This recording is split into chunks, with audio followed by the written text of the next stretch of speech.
গত কয়েক মাসে পাকিস্তানে একের পর এক সামরিক অভিযানে নিহত হয়েছেন দুই বাংলাদেশি তরুণ। নাম এসেছে মাদারীপুরের ফয়সাল ও আহমেদ জুবায়ের ওরফে যুবরাজের।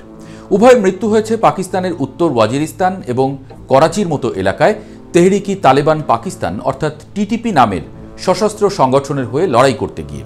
এরই মধ্যে বাংলাদেশ পুলিশও টিটিপির সঙ্গে সম্পৃক্ত সন্দেহে দুজনকে গ্রেপ্তার করেছে। ফলে প্রশ্ন উঠেছে, কিভাবে বাংলাদেশের তরুণরা এত দূরে গিয়ে এমন বিপজ্জনক পথে জড়িয়ে পড়ছে?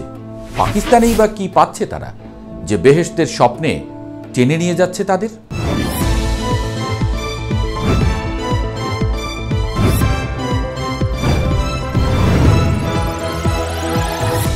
2007 সালে বায়তুল্লাহ মেহসুদের নেতৃত্বে 13টি সশস্ত্র গোষ্ঠী মিলে গঠন করে টিটিপি।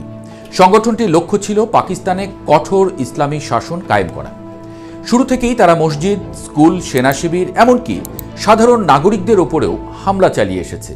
2014 সালে পাকিস্তান সরকার যখন টিটিপির সঙ্গে শান্তি আলোচনার উদ্যোগ নেয়, তখনই প্রবল সমালোচনার মুখে পড়ে। কারণ এর আগে থেকেই টিটিপি বড় বড় হামলার জন্য দায়ী ছিল। 2020 সালে বিভক্ত উপগোষ্ঠীগুলোর আবার এক ছাতায় নিচে আসে এবং নতুন করে সংগঠিত হয়। টিটিপির কার্যক্রম সীমান্ত পেরিয়ে আফগানিস্তানেও বিস্তৃত হয়েছে।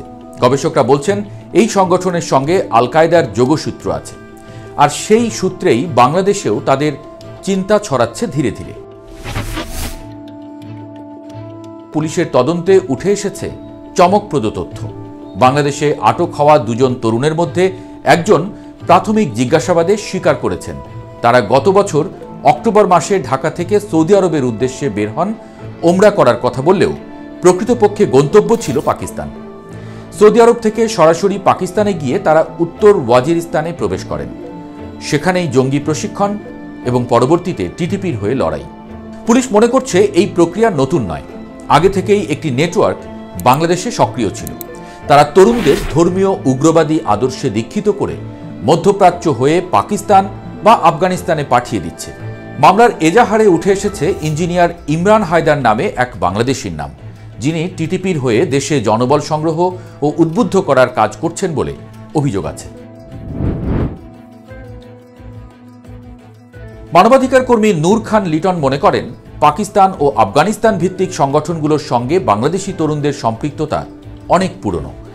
আমরা নিজের চোখে দেখেছি, বায়তুল মোকাররমের কাছেই মুজাহিদ সংগ্রহের ব্যানার ঝুলেছিল। প্রকাশ্যে এই ধরনের রিক্রুটমেন্ট হয়েছে। এখন যদিও নিয়ন্ত্রণে এসেছে, কিন্তু পুরোপুরি বন্ধ হয়নি। তা সাম্প্রতিক ঘটনাতেই প্রমাণিত হলো। এর মানে দাঁড়াচ্ছে, একসময় প্রকাশ্যেই লোক জড়ো করা হতো, এখন কাজ চলছে গোপনে। আর ডিজিটাল প্ল্যাটফর্ম, ধর্মীয় আলোচনার আড়ালে বা ছোট ছোট গোষ্ঠীর মাধ্যমে তরুণদের মধ্যে সেই বীজ বপন করা হচ্ছে। নজর দিলে দেখা যায়, সাধারণত মধ্যবিত্ত পরিবারের তরুণরাই এই টার্গেটে পড়ছে। পড়াশোনার পাশাপাশি তাদের ধর্মীয় অনুশীলনকে কাজে লাগিয়ে বলা হচ্ছে, এই দুনিয়া ক্ষণস্থায়ী, শহীদ হলে সরাসরি জান্নাত। পাকিস্তান বা আফগানিস্তানে গিয়ে অস্ত্র হাতে তুলে নেওয়াটাই যেন বেহেশতের শর্টকাট। এখানেই মূল ফাঁদ। ব্যক্তিগত হতাশা, জীবনের অসঙ্গতি কিংবা বেকারত্ব তাদের সহজ টার্গেটে পরিণত করছে। অনেক ক্ষেত্রে পরিবারের অজান্তেই তরুণরা ভিসা নিয়ে বেরিয়ে যাচ্ছে মধ্যপ্রাচ্যে, তারপর রুট পরিবর্তন করে পাকিস্তানে প্রবেশ করছে। কিছুদিন ধরেই পাকিস্তানি গোয়েন্দা সংস্থাগুলো বাংলাদেশকে সতর্ক করে আসছিল। তারা জানিয়েছে, বাংলাদেশ থেকে টিটিপির জন্য জনবল যাচ্ছে। সেই তথ্যের ভিত্তিতেই গত জুলাইয়ে ঢাকার সাভার থেকে একজন এবং নারায়ণগঞ্জ থেকে আরেকজনকে আটক করা সম্ভব হয়। তাদের একজনের বিরুদ্ধেও আগে সন্ত্রাস বিরোধী আইনে মামলা হয়েছিল। পুলিশের ধারণা, এই নেটওয়ার্কের হাত ধরে আরও তরুণ পাকিস্তানে পৌঁছে যাচ্ছে। টিটিপির হয়ে লড়তে গিয়ে জীবন দিয়েছে ফয়সাল আর জুবায়ের। কিন্তু তারা কি পেল? পাকিস্তানে চলমান সামরিক অভিযানে টিকে থাকার সুযোগ নেই।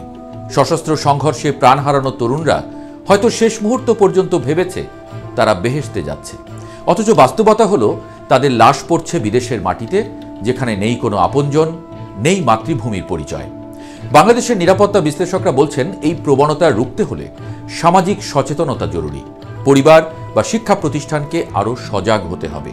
শুধু পুলিশি অভিযান দিয়ে এ ধরনের নেটওয়ার্ক চিরতরে বন্ধ করা কঠিন। কারণ এখানে কাজ করছে আদর্শ, বিভ্রান্তিকর ধর্মীয় ব্যাখ্যা আর অপূর্ণ স্বপ্নের ফাঁদ। ফয়সাল ও জুবায়েরের মৃত্যু তারই নির্মম উদাহরণ। এখন প্রশ্ন, আর কত তরুণ এমন বিভ্রান্তির শিকার হয়ে মাতৃভূমি থেকে দূরে প্রাণ হারাবে? সতর্ক হও বাংলাদেশ, নইলে সামনে আরো অনেক বড় বিপদ।